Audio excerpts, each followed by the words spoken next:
ఒక మాట 10 మాటలై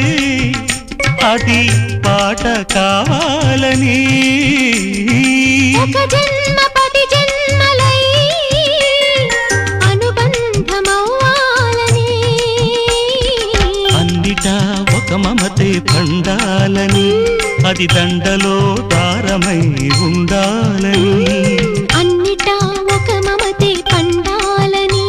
అది దండలో దారమై ఉండాలని కడలిలో అలలుగా కడలేని కలలుగా నిలిచిపోవాలని పాడవే కోయిలా పాడుతూ పరవశించు జన్మ జన్మలా నా గొంతు శృతి